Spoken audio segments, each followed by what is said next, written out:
जय श्री कृष्ण। मैं सोनाली पूजा व्रत कहानियाँ में आप सबका बहुत बहुत स्वागत करती हूँ। आज हम कार्तिक मास की सालग्राम जी की कहानी सुनेंगे।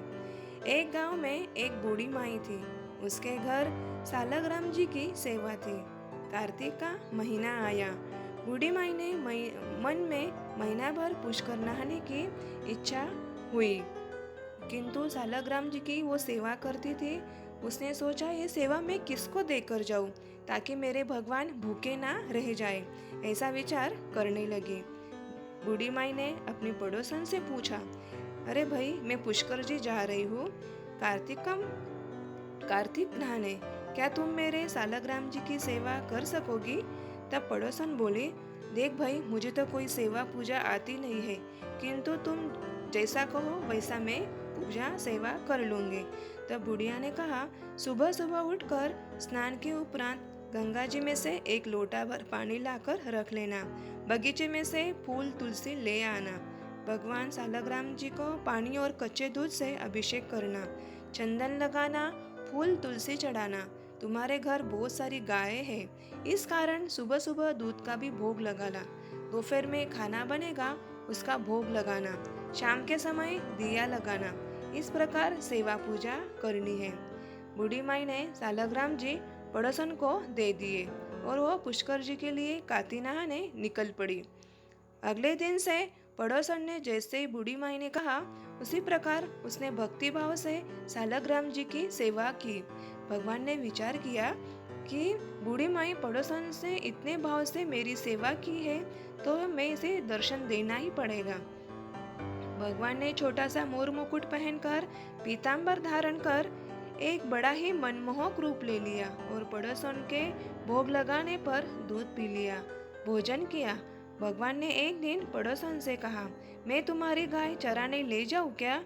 पड़ोसन ने कहा, आप क्यों कष्ट लेते हो भगवान? किंतु भगवान माने नहीं।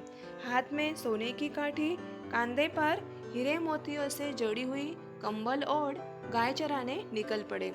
ऐसे करते करते कार्तिक का महीना पूरा बीत गया। बूढ़ी माई पुष्कर जी से लौटी और पड़ोसन के यहाँ सालग्राम जी मांगने लगी। पड़ोसन ने कहा, सालग्राम जी तो गाय चराने गए हैं, शाम को जब लौटेंगे तब लेके चल जाना। बूढ़ी माई चकित हो गई। उसने सोचा, ये पड़ोसन न झूठ क्यों बोल रही है। बूढ़ी माई ने कहा, सालग्राम जी कब से गाय चराने लगे हैं? मेरे सालग्राम जी मुझे दे दो। दोनों में खूब लड़ाई झगड़ा हो गया। सारे लोग इकट्ठे हो गए। एक बूढ़ा आदमी लाठी टेकते हुए बीच में सुलह करने ले आया। बूढ़े ने पूछा, किस बात की लड़ाई हो रही है? तब बूढ़ी माई ने कहा, इसने मेरे सालग्राम जी ले लिए जो ये देना नहीं चाहती है। तब पड़ोसन बोली, अरे भाई, इसके सालग्राम जी गाय चराने गए हैं, सो शाम को लौटने पर मैं सालग्राम जी इसे दे दूंगी।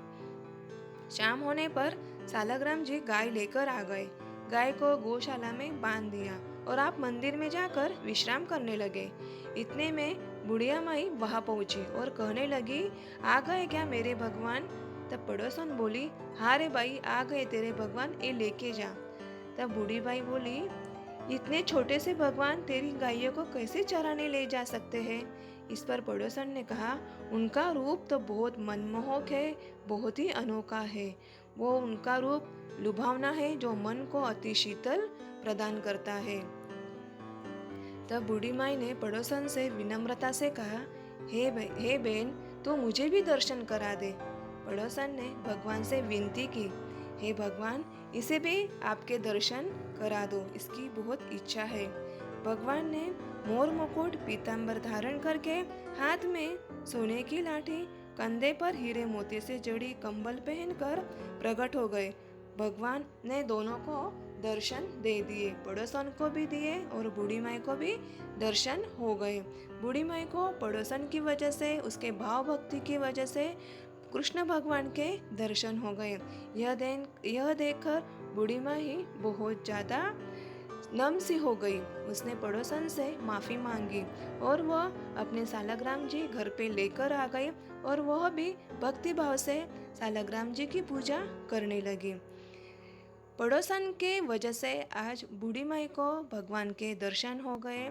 ऐसे ही है भक्ति भाव से जो भगवान की पूजा करता है, भगवान उनके चुंबक से ही खींचे चले आते हैं।